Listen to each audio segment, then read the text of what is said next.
제가 봉독하겠습니다. 욥기 1장 1절에서 12절까지 구약성경 760쪽이 되겠습니다. 찾으신 줄 알고 제가 봉독합니다. 우스당에 욥이라 불리는 사람이 있었는데 그 사람은 온전하고 정직하여 하나님을 경외하며 악에서 떠난 자더라. 그에게 아들 7과 딸 3이 태어나니라. 그의 소유물은 양이 7,000마리요 낙타가 3,000마리요 소가 500결이요 암나귀가 500마리이며 종도 많이 있었으니 이 사람은 동방 사람 중에 가장 훌륭한 자라. 그의 아들들이 자기 생일에 각각 자기 집에서 잔치를 베풀고 그의 누이 3명도 청하여 함께 먹고 마시더라. 그들이 차례대로 잔치를 끝내면 욥이 그들을 불러다가 성결하게 하되 아침에 일어나서 그들의 명수대로 번제를 드렸으니 이는 욥이 말하기를 혹시 내 아들들이 죄를 범하여 마음으로 하나님을 욕되게 하였을까 함이라. 욥의 행위가 항상 이러하였더라. 하루는 하나님의 아들들이 와서 여호와 앞에 섰고 사탄도 그들 가운데 온지라. 여호와께서 사탄에게 이르되 네가 어디서 왔느냐. 사탄이 여호와께 대답하여 이르되 땅을 두루 돌아 여기저기 다녀왔나이다. 여호와께서 사탄에게 이르시되 네가 내 종 욥을 주의하여 보았느냐. 그와 같이 온전하고 정직하여 하나님을 경외하며 악에서 떠난 자는 세상에 없느니라. 사탄이 여호와께 대답하여 이르되 욥이 어찌 까닭없이 하나님을 경외하리이까. 주께서 그와 그의 집과 그의 모든 소유물을 울타리로 두르심 때문이 아니니까. 주께서 그의 손으로 하는 바를 복되게 하사 그의 소유물이 땅에 넘치게 하셨음이니이다. 이제 주의 손을 펴서 그의 모든 소유물을 치소서. 그리하시면 틀림없이 주를 향하여 욕하지 않겠나이까. 여호와께서 사단에게 이르되 내가 그의 소유물을 다 내 손에 맡기노라. 다만 그의 몸에는 내 손을 대지 말지니라. 사탄이 곧 여호와 앞에서 물러가니라. 아멘. 이제 이 10월 한 달 동안 여러분과 함께 욥기의 말씀을 주일에도 나누기를 원하는데요. 한 달 동안 새벽 말씀으로 욥기 말씀을 묵상하고 있습니다. 특별히 한 주간의 말씀 속에서 여러분과 함께 주일 오전에 나누고 싶은 그런 본문의 내용을 선택해서 여러분과 함께 나누는 그런 건데요. 지난 우리가 사사기를 통해서도 여러분과 함께 큰 은혜로 함께 나누었습니다. 이제 욥이라고 하는 이 욥 결코 짧지 않은 분량이죠. 1장에서 42장까지 방대한 양입니다. 한 사람 욥에 관한 그러한 이야기로서는 너무 긴 그런 본문이라고도 할 수 있겠는데요. 사실 욥 하면 우리는 어떤 생각을 하죠? 고난받은 사람 욥. 참 의로운 사람이었는데 참 하나님이 좀 너무 하셨다는 그런 생각까지 들 정도로 고난 속에 힘들어하던 그러한 욥을 기억하는, 그럼에도 불구하고 하나님 앞에 신실함으로 응답하고 끝내는 승리했던 그러한 욥, 그런 욥으로 기억하는 것이 보통 욥을 기억하는 우리들의 모습이죠. 그리고 욥하면 우리가 참 많이 생각나는 그러한 구절들도 꽤나 있습니다. 그렇죠? 식당에도 있고 또 이런저런 집의 문 앞에도 있고 참 좀 오역이 된, 사실은 그런 의지 아님에도 그러한 문구를 이제 거는 경우가 많이 있습니다.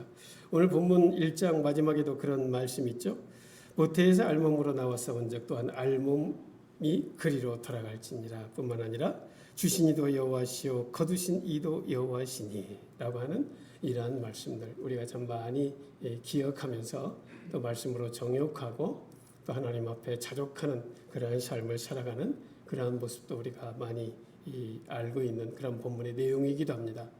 그러나 여러분, 욥기를 묵상할 때 우리에게 아주 중요한 그런 한 가지 포인트가 있습니다. 바로 욥을 몇천 년 전에 있던 그러한 사람의 어떤 한 사람, 동방의 우스라는 땅에 있던 한 사람으로 기억하면서 남 이야기처럼 들으면 결코 그렇게 큰 은혜가 되지 않습니다. 근데 사실은요, 욥이라는 존재는 바로 저와 여러분, 바로 오늘 저와 여러분을 대신해서 오늘 본문 속에 등장하는 주인공이다. 그런 이야기예요.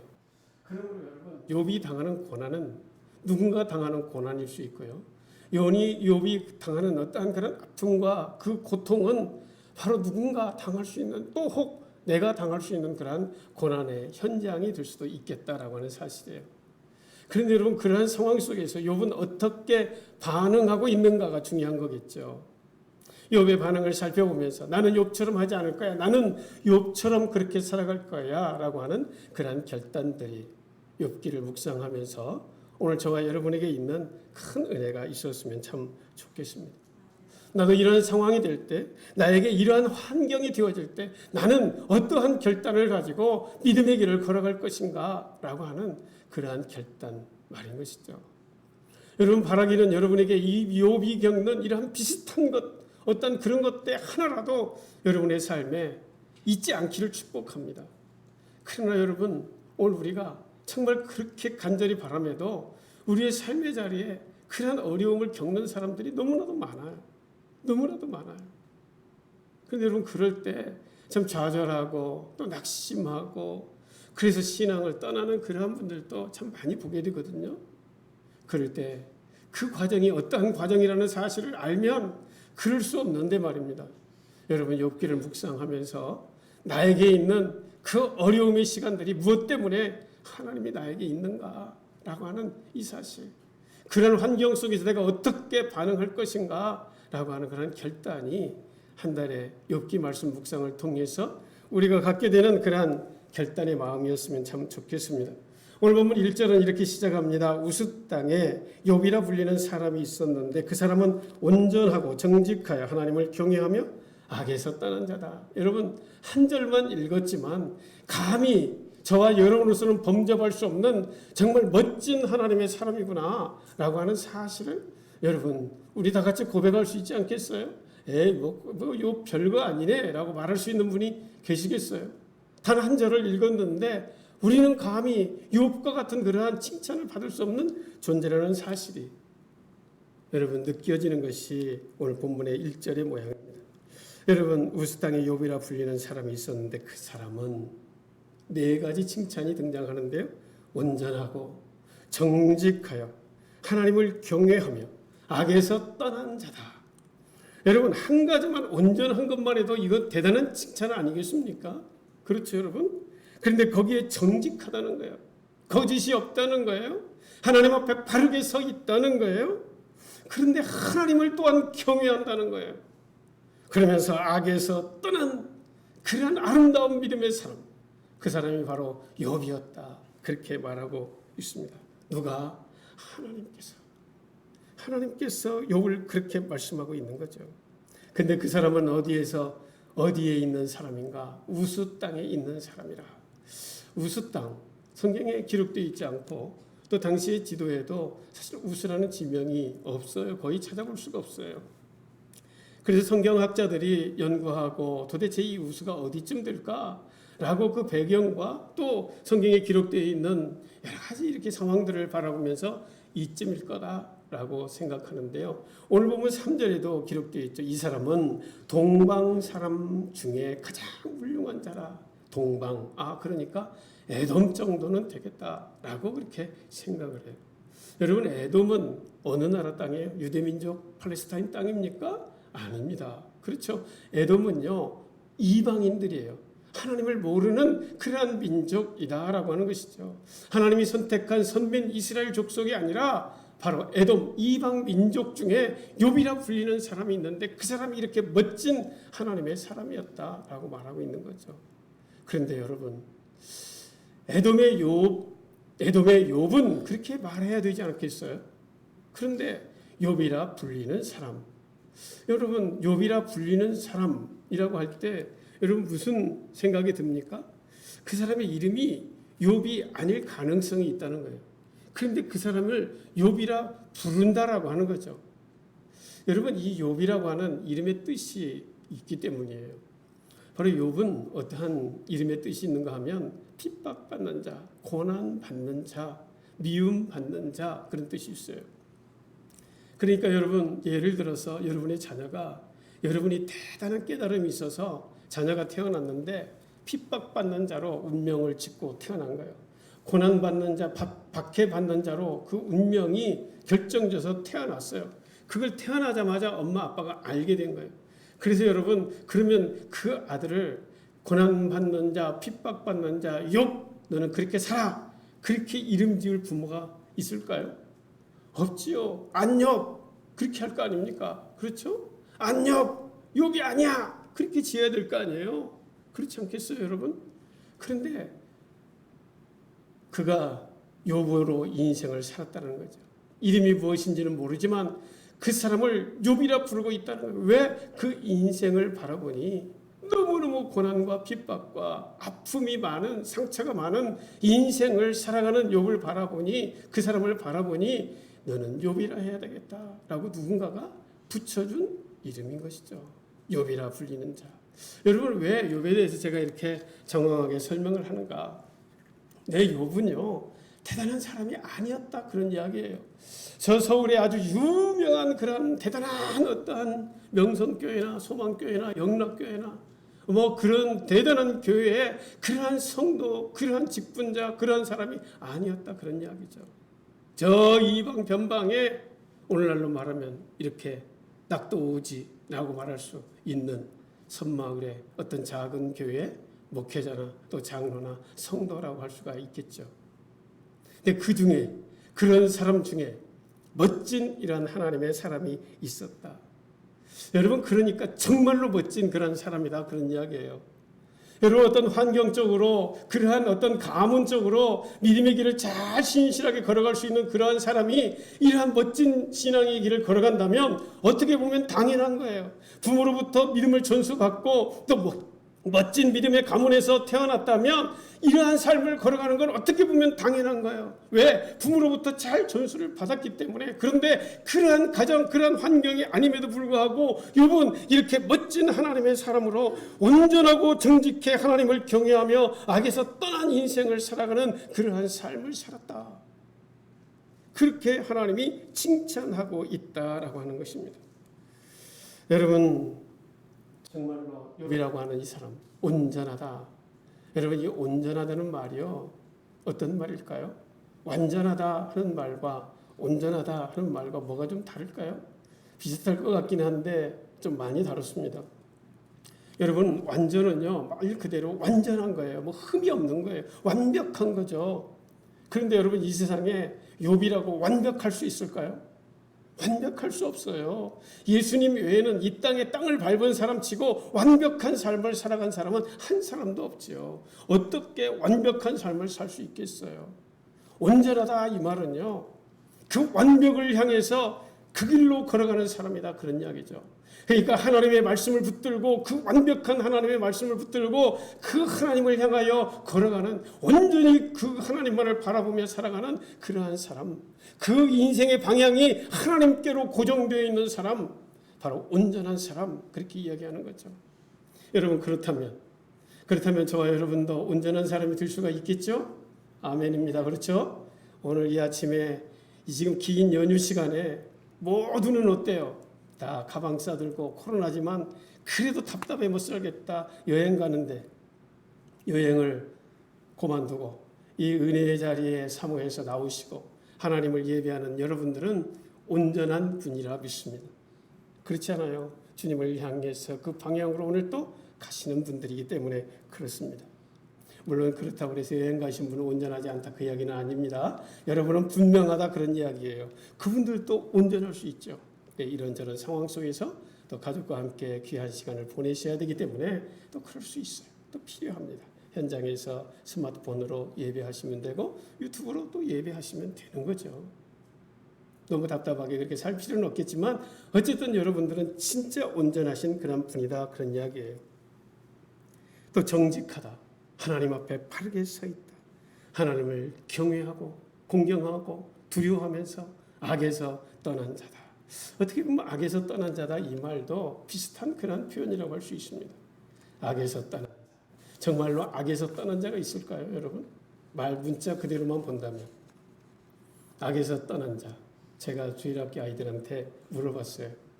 야, 목사님은 어떻게 생각해? 악에서 떠나 있을까? 그랬더니 에이, 아닐 건데. 그래요.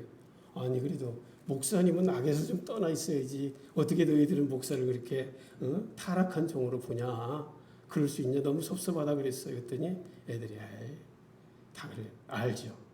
그렇지 않겠어요, 여러분? 목사님들 악에서 떠난 사람이 있겠어요? 문자적으로?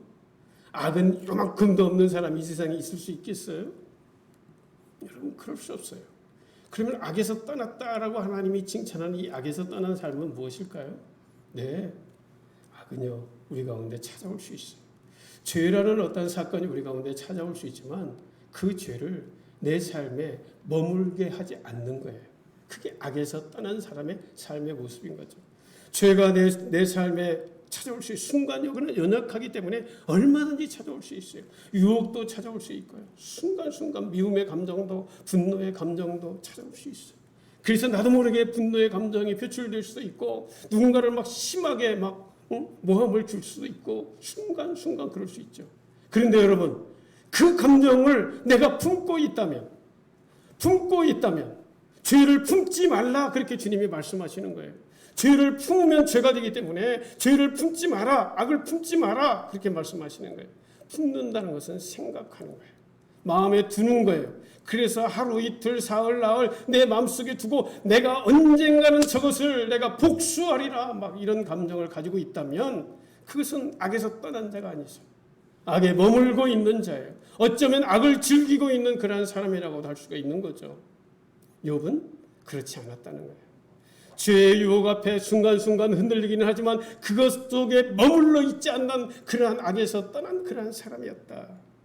멋진 하나님의 사람이었다라고 하는. 여러분, 이 사실은 바로 오늘 우리와 똑같은 사람이 바로 욥이다, 그런 이야기예요. 그러니 어떻게 하라는 거예요? 너희들도 자부심을 가지고 믿음의 길을 걸어가라, 그런 이야기예요. 좀 더 솔직한 표현으로 말하면 어디 가서 쫄지 말고 살아라, 그런 얘기예요. 저도요, 한동안 제가 모도에 있을 때 이런저런 일로 신문에 좀 이렇게 많이 났어요. 방송에도 나오고. 그래서 좀 큰 교회에 몇 번 이렇게 불려다니면서 설교를 하게 됐어요. 지금이야 뭐 그런 일이 없지만 큰 교회 가면 성도들이 막 있고 막 몇천 명 이렇게 앉아 있으면요, 쫄려. 그래가지고 뭔 말을 해야 되는데 말이 뚝 멈춰가지고 나오지 못하고 그런 때가 참 있었습니다. 지금 같으면 안 그럴 것 같은데 그때는 좀 그랬어요. 그러지 말라는 거예요. 여러분, 오늘 여러분이 그러지 말라는 거예요. 똑같습니다. 저나 여러분이나 믿음의 길 오늘 이렇게 살아가면 욥과 같은 그런 존재라고 오늘 또 우리에게 칭찬해 주는 거죠. 온전하고 정직하며 하나님을 경외하고 악에서 떠난 자가 바로 우리들이다, 너희들이다, 바로 저와 여러분이다 라고도 말씀하시는 거예요. 그런데 여러분, 오늘 이제 어떠한 말씀이 계속되고 있습니까? 그에게는 아들 7과 딸 3이 태어나니라.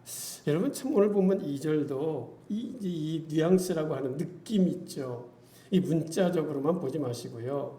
이 말씀에 이러한 느낌이 어떨까, 이런 이제 말씀도 여러분이 한번 이렇게 생각해 보는 거 굉장히 중요한 부분이에요.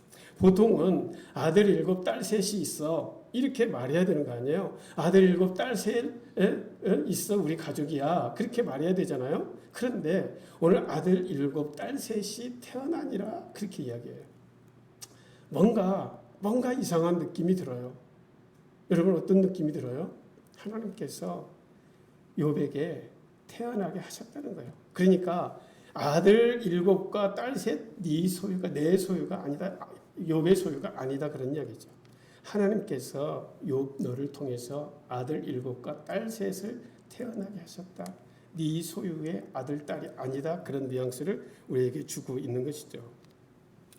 그러면서 오늘 본문 이제 3절까지가 욥에 대한 설명인데요. 3절도 보면 그 소유물은 양이 7,000마리요, 약타가 3,000마리요, 소가 500결이, 암나귀가 500마리이며 종도 많이 있었으니 이 사람은 동방 사람 중에 가장 훌륭한 자라, 그렇게 기록하고 있습니다. 여러분, 부자다, 한마디로 말하면 부자다, 그런 이야기예요. 여기서 말하는 3,000마리, 7,000마리는 딱 세어보니 7,000마리고 3,000마리다, 그런 이야기가 아니에요. 여러분, 성경에서 나오는 7,000마리, 3,000마리, 7, 3은 이 배수로 똑같은데요. 바로 7은 완전수예요. 그리고 3은 신적수예요. 그래서 7과 3이 합해진 10도 완전수라고 할 수가 있어요.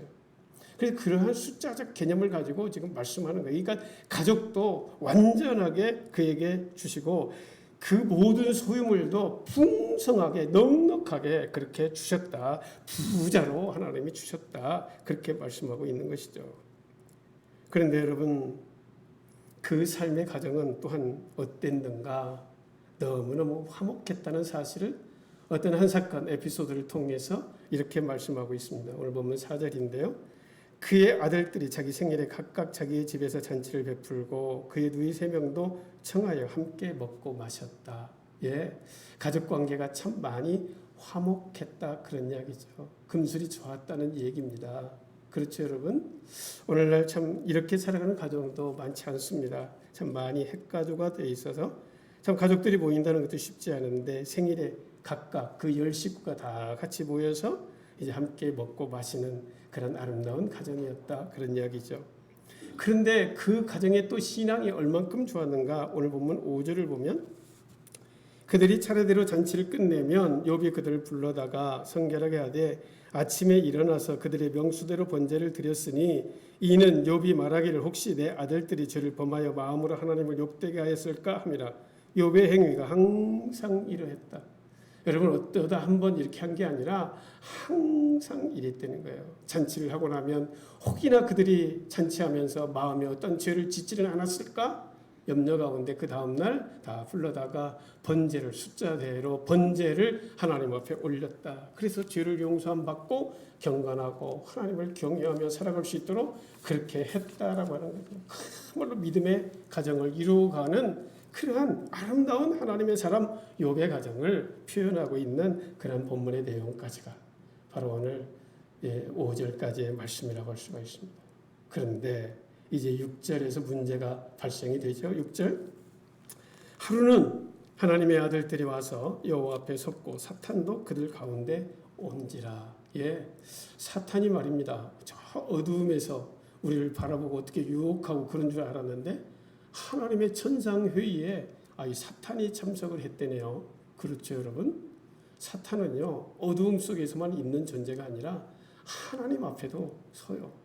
하나님이 그러니까 다시 말씀드리면 하나님의 손 안에 있는 존재가 사탄이다 그런 이야기예요. 그러니까 사탄이 독립적으로 어떤 일을 행하는 게 아니라 사탄까지도 하나님의 손 안에서 하나님의 통제 가운데에서 하나님의 허락 가운데 사탄이 존재하는 존재다 그런 이야기죠. 독자적으로 사탄이가 우리를 어떻게 할 수 없는 그런 존재가 사탄이다 그런 이야기인 것이죠. 회의를 한다는 거예요.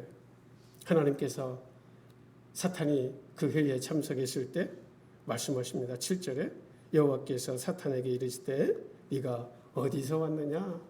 하나님이 지금 모르시고 네가 어디서 왔느냐 물어볼까요?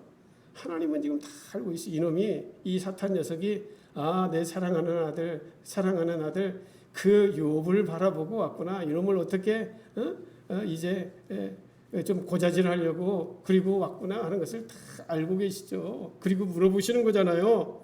네가 뭘 보고 왔니? 세상에서 뭘 보고 왔니? 그러니까 사탄이 여호와께 대답하여 이르되 땅을 두루 돌아 여기저기 다녀왔습니다. 그렇게 거짓말하는 거죠. 거짓말하는 거잖아요. 실질적으로는 뭘 보고 왔어요? 욥을 보고 온 거예요. 그래서 욥을 어떻게든지 한번 유혹해서 넘어뜨리고 하나님으로부터 멀어지게 하고 싶은 그런 목적을 딱 가지고 하나님 그 천상회의에 참석한 거죠. 사탄은 뭐라고 말하? 여러 땅을 두루 돌아 여기저기 다녀왔다. 그렇게 말하죠. 하나님이 아시고 8절에 말씀합니다. 여호와께서 사탄에게 이르시되 네가 내 종 욥을 주의하여 보지 않았냐? 그렇게 말씀하십니다. 그러면서 한 번 더 인정해 주시고 있죠. 그와 같이 온전하고 정직하여 하나님을 경외하며 악에서 떠난 자는 세상에 없다. 예, 가장 진실한 사람이다. 온전한 사람이다. 정직한 사람이다. 다시 한번 하나님이 사탄 앞에 확인해 주고 있는 거죠. 그러니 어떻게 하라는 거예요? 너 감히 욥을 건들려고 하지 마. 감히 너 욥을 유혹하려고 하지 마. 그 사람은 절대 너의 꼬임에 넘어갈 그러한 욥이 아니야 라고 도장을 찍고 있는 것입니다. 그랬더니 이제 사탄이 이제 하나님께 다시 항변합니다. 사탄이 여호와께 대답하여 이르되 9절입니다. 욥이 어찌 까닭없이 하나님을 경외하겠습니까? 욥이 어찌 까닭없이 하나님을 경외하겠냐라고 하는 거예요. 이유가 있다는 거죠. 하나님을 경외할 때 욥이 하나님을 그렇게 경외하고 살아간다면 그 이유가 있기 때문이다라고 말하는 거예요. 그러면서 10절에 이어지는 말씀 뭐라고 말합니까? 주께서 그와 그의 집과 그의 모든 소유물을 울타리로 두르심 때문이 아니니까 주께서 그의 손으로 하는 바를 복되게 하사 그의 소유물이 땅에 넘치게 했기 때문이 아닙니까? 라고 이제 말하고 있는 중요한 단어는 무엇입니까? 그의 소유물, 모든 소유물. 그러니까 무슨 말이에요? 욥이 하나님을 경외하며 온전하게 정직하게 그렇게 살아가는 것은 바로 하나님께서 복을 주셨기 때문이라는 거예요. 모든 소유물, 그 소유물을 그렇게 많게 하였기 때문에 담을 치고 보호해 주셨기 때문에 그러니 그 하나님이 그렇게 해주셨는데 그렇게 안 할 사람이 어디에 있겠습니까? 라고 말하고 있는 거죠. 그가 부자이기 때문에 하나님께서 특별한 그러한 것으로 복을 주셨기 때문에 많이 누리고 있기 때문에 가족들도 화목하게 해주시고 그렇게 했기 때문에 하나님을 경외하는 게 아니겠냐라고 사탄이가 하나님 앞에 말씀하고 있는 거예요. 사랑하는 성도 여러분, 사탄의 이야기이기는 하지만 여러분은 왜 교회에 나오십니까? 여러분은 왜 하나님을 믿으십니까? 여러분은 왜 예수를 믿고 살아가십니까? 여러분, 이것은 굉장한 질문이에요. 오늘 우리에게 주시는 그러한 놀라운 질문입니다. 왜 경건한 삶을 살아가느냐라고 하는 거예요. 복을 주시기 때문에, 내 기도를 다 들어주시기 때문에, 그러기 때문에 교회 다니시고 예수 믿으시고 하나님을 경외하며 살아가십니까? 예, 그러셔도 괜찮습니다.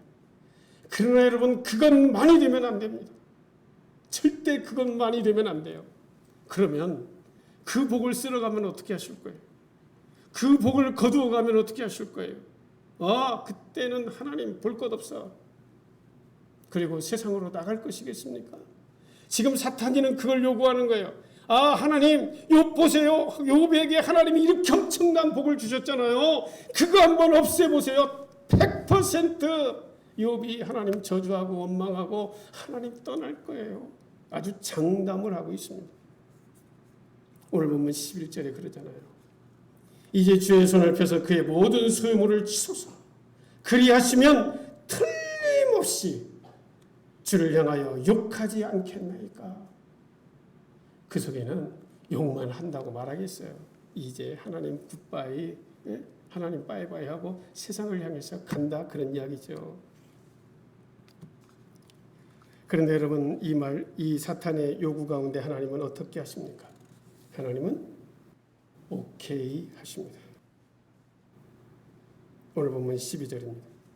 여호와께서 사탄에게 이르시되 내가 그의 소유물을 다 네 손에 맡기노라. 다만 그의 몸에는 네 손을 대지 말지니라. 사탄이 곧 여호와 앞에서 물러가니라. 여러분, 이 말은 무슨 말일까요?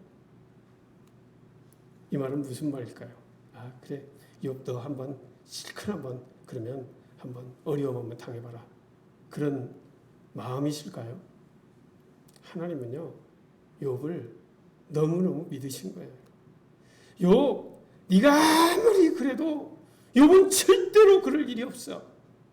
그걸 믿기 때문에 하나님이 허락하신 거예요.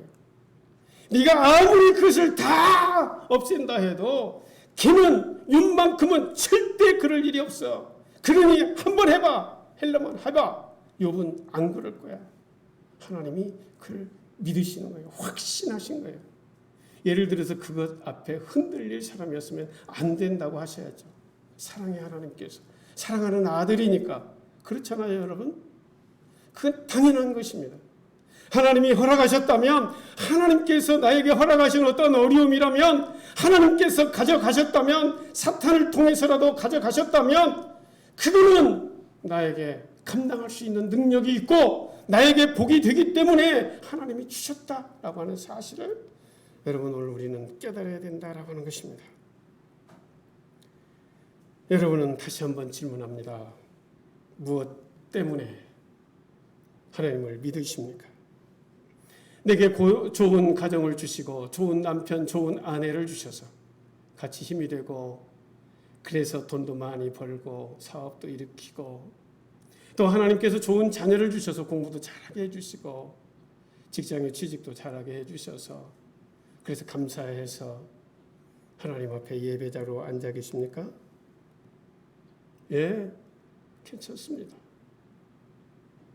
또 다른데 이렇게 그냥 작은 교회보다 이렇게 아름다운 예배당도 있고 또 시원한 에어컨도 있고 그래서 오늘 청산교회에 앉아서 예배하십니까? 또는 그 청산교회 한정배 목사가 말씀을 참 은혜롭게 잘 전하는데 그렇지는 못하지만 말입니다. 예를 들어서 그래서 나는 은혜 받기 위해서 청산교회 가. 그래서 청산교회 나가서 예배 드려야 돼. 그리고 나와서 예배하시며 예배의 자리에 앉아 계십니까? 다 좋습니다, 여러분. 그런데 여러분 그것이 없어질 때는 어떻게 하겠냐는 거예요. 그러한 모든 것이 다 없어질 때 하나도 남지 않는 그러한 상황이 되어질 때 나는 과연 이 자리에 앉아서 하나님을 예배할 수 있겠냐라고 하는 거예요. 그 모든 것이 다 없어지는 그 순간에 나는 오직 하나님이 되신다는 그 사실 하나로 나는 하나님을 예배할 수 있겠는가? 하나님을 믿을 수 있겠는가? 라고 하는 질문을 욥기 1장을 통해서 오늘 이 아침 저와 여러분에게 비록 사단의 말이지만 하나님께서 저와 여러분에게 질문하고 있다라고 하는 거예요. 여러분 그런데 이 질문은요. 정말로 우리에게 수도 없이 다가옵니다. 크고 작게. 정말로 나 믿어? 그 검증 과정이에요. 검증 과정. 저와 여러분이 하나님 앞에 신실함으로 살아가는가, 온전한 모습으로 살아가는가, 그 삶의 방향이 나에게 온전히 잘 정해져 있는가, 욥을 바라보는 그 눈으로 오늘 저와 여러분을 바라보는 거죠. 그래서 가끔 사단이가 하나님 앞에 여쭈는 거예요. 한정배 목사 한번 흔들어 보세요. 걔 속에 있는 거 다 드러나고 어쩌면 하나님도 떠날 거예요. 라고 요구하는 거예요. 하나님이 아니야. 그럴 수 없어. 그렇지 않을 거야. 그러면서 허락하시는 거예요. 어떤 일로 확인하기 위해서. 어떤 일을 허락하시는 그런데 그 어떤 일은 우리에게 고통과 고난의 현장으로 다가오는 일이 수도 없이 많아요. 어떤 때는요, 오늘 본문을 보면요, 이제 이어지는 13절부터 22절까지를 보면요, 이 사건이요, 어떤 하루에 일어나요. 이 고난의 사건, 욥이 그토록 자랑스러워하던 그 자랑할 수 있는 그 모든 것들, 좋다고 한 그 모든 것들이 하루아침에 그냥 말하는 동안에 이 네 가지 복이 다 없어지는 거예요. 다 없어요. 하루아침에. 그 10 자녀까지도 다 기둥이 무너져서 죽게 된다라고 하는 사실이에요. 여러분 이러한 아픔이요. 하루아침에 일어난 거예요. 갑자기 일어난 거예요. 갑자기. 오늘도 본문에 보면 여러분 갑자기 17절에도 갑자기 또 갑자기 15절에도 갑자기 또 16절에 말하는 동안에 17절 말하는 동안에 18절 말하는 동안에 그냥 갑자기 이런 일이 중첩해서 그야말로 설상가상으로 일어난 일인 거예요. 그런데 여러분 욥이 하나님이 그렇게 확실하게 보장을 하셨잖아요. 욥이 어떤 사람인가 한번 여러분 성경을 펴놓으셨으니까 한번 보고 마치도록 하겠습니다. 1장 20절에서 마지막 22절 말씀. 지금 그런 상황입니다. 그러한 사람이었는데 오늘 본문 20절을 보면 욥이 일어나 그 아픔의 현장 모든 것을 다 잃었어요. 자신의 10 자녀까지 다 잃은 거예요. 욥이 일어나 겉옷을 찢고 머리털을 밀고 땅에 엎드려 예배하며 이르되 내가 모타에서 알몸으로 나와 싸운즉 또한 알몸이 그리로 돌아가올지라 주신 이도 여호와시요 거두신 이도 여호와시오니 여호와의 이름이 찬송을 받으실지니이다 하고 이 모든 일에 욥이 범죄하지 아니하고 하나님을 향하여 원망하지 아니하니라. 놀라운 삶의 고백을 욥이 하고 있다는 사실이에요. 여러분, 이 놀라운 그런 믿음의 고백이 바로 욥의 본래의 모습이에요. 이제 이어지는 2장에서부터 더 극심한 고통의 시간 가운데에서 욥이 흔들리고 자신의 생애를 저주하기도 하고 하나님을 향하여 원망하기도 하고 그렇게 나갑니다. 그러나 여러분, 그것이 믿음이 없어서가 아니에요. 믿음의 사람이기 때문에 하나님을 원망하기도 하는 거예요. 그 원망의 소리는 진짜 원망의 소리가 아니라 하나님 너무너무 힘듭니다. 하나님 내 인생이 너무너무 힘이 듭니다. 하나님 도와주세요라고 하는 간절한 마음을 담은 하나님 앞에 간절한 기도가 바로 원망적 표현으로 드러나고 있다는 거예요. 여기서 오늘 본문의 원망은 아주 불신의 그러한 원망이라고 말할 수 있겠죠. 그러나 이후에 이어지는 원망과 불평은 그러한 것들은 하나님을 신뢰하는 원망의 기도예요. 여러분, 시편에도요, 시편 탄식의 시도 다 처음은 원망으로 시작합니다. 탄식으로, 불평으로, 불만으로 시작해요. 그러다가 기도가 깊어지면서 그 원망이 감사로 바뀌죠. 그리고 하나님을 신뢰하고 회복하고 또 온전한 모습으로 나아가는 모습이 시편의 탄식시의 그 패턴이라고 할 수가 있어요. 욥기도 마찬가지예요. 긴 본문의 42장이지만요. 하나님을 원망하고 자신의 생일까지도 저주하며 그렇게 이제 욥이 살아가기도 하지만요. 결국에는 그 모든 것들을 돌이키고 하나님 앞에 신실함으로 서가는 그런 욥을 확인해 볼 수가 있게 됩니다. 여러분, 오늘 이 사탄이 하나님을 향하여 말했던 그 질문이지만 여러분은 어떻게 하겠습니까? 정말 나에게 주어진 삶의 자리가 없어진다면 그럴 일이 없겠지만 말입니다. 내 아들과 딸들이 잘 자라주지 않는다면 내게 있는 지금 있는 모든 것들이 다 사라져 버린다면 그렇다면 과연 나는 하나님을 섬길 수 있겠는가? 나는 하나님이 내 하나님이기 때문에 그 하나님을 끝까지 모른다 하지 않고 나는 하나님을 섬기며 살아갈 수 있겠는가? 과연 나는 어떻게 살 것인가? 과연 나는 어떻게 하나님을 붙들고 살아갈 것인가? 과연 나는 그 질문에 뭐라고 대답하며 살아갈 것인가? 여러분, 한번 그 질문을 생각하시면 여러분 스스로 대답해 보실 수 있기를 바랍니다. 그 답은 세상 어디에도 없습니다. 그 답은 여러분의 마음 속에 있습니다. 여러분의 마음을 잘 살펴보시기를 바랍니다. 나의 신앙은 과연 어디에 있는가? 지금 나는 무엇으로 이 믿음을 지탱하고 살아가고 있는가? 여러분, 깊이 한번 묵상해 보실 수 있기를 바랍니다. 그 정답이 믿음의 답으로 오늘 욥이 고백했던 그 은혜의 답으로 여러분도 함께 동일한 고백으로 나아갈 수 있기를 주님의 이름으로 축복합니다. 기도하겠습니다. 사랑하는 아버지 하나님, 하나님의 사람 욥을 묵상하면서 과연 나는 하나님이 내게 주신 것 때문에 내 모든 소유물 때문에 나의 이 축복된 현실 때문에 하나님을 믿는 것인가? 아니면 이 모든 것이 없어도 하나님이 하나님 되심 그 한 가지만으로 만족하며 그 한 가지로 감사하며 주님을 섬기는 사람인가? 이 질문 앞에 나의 기도가 더욱 깊어지게 하여 주옵소서. 주님, 그 질문 앞에 믿음으로 오늘 욥과 같은 큰 고백을 할 수 있는 하나님의 사람들이 될 수 있도록 우리들의 마음도 믿음도 붙들어 인도하여 주시옵소서. 오직 주님만을 바라보게 하여 주옵소서. 오직 주님만을 의지하며 살게 하여 주옵소서. 올바른 결정을 내리며 살아갈 수 있는 하나님의 사람들 모두만 되게 해 주옵소서. 예수님의 이름으로 기도하옵나이다. 아멘.